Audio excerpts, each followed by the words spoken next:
Welcome to my YouTube channel, where every episode I take a physics topic and really try to explain it in a simple and understandable way. Now, some episodes are just going to be fun physics facts, but most I'm going to try and tie in to the current school curriculum. So when that's the case, I'm going to put the key stage in the episode title. Today's episode is building on my previous episodes on circuits. So if you haven't already, please go back and watch my episode on the basics of a circuit. And then, if you're feeling brave, go ahead and watch my episode on the difference between a series and a parallel circuit. Now that you're all up to scratch on circuits, you'll all know that Ohm's law is the equation V equals IR. Did I catch any of you out there? No? Well, that's good, because that means you're all caught up.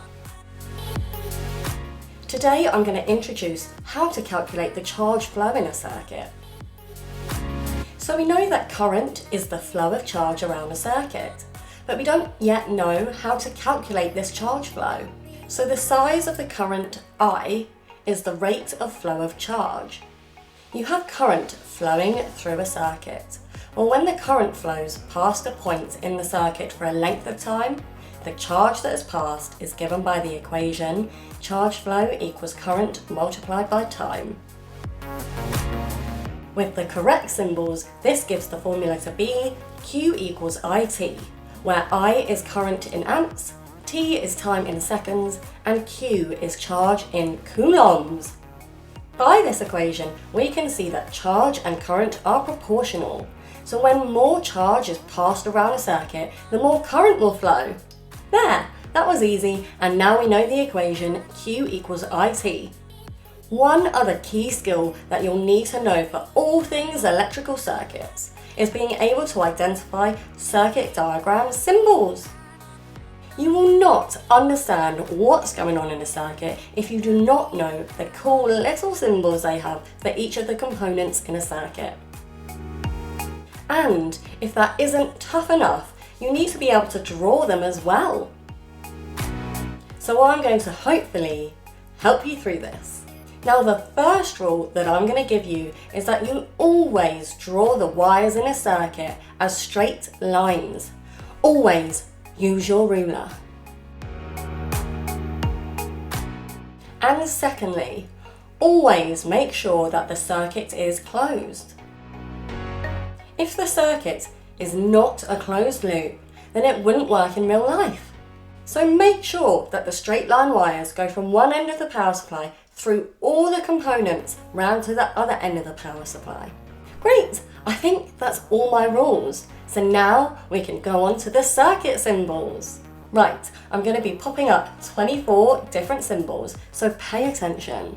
We have a cell where there's a long vertical line next to a short vertical line, where the long vertical line represents the positive end of the cell and the short vertical line represents the negative end.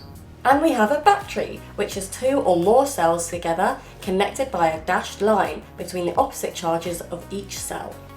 We have DC and AC power supply symbols, where the positive and negative end have a space between them for DC and have a squiggle between them for AC. We have our switch symbol, where the lines do not touch for an open switch, so the circuit is not complete, and they do touch for a closed switch, so the circuit is complete and should work. We have the earth ground symbol, which is three lines that should all get smaller as you progress out from the circuit.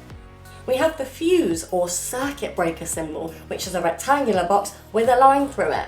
We have a transformer, which is represented by lots of little curves either side of a vertical line. We have a filament lamp, or just a bulb, which is a circle with a cross through it. We have an LED, which is a circle with a side-on triangle and a vertical line inside, and then two arrows pointing up diagonally out. We have a loudspeaker, which is essentially a speaker symbol pointing out. We have a microphone, which is a circle with a horizontal line on top.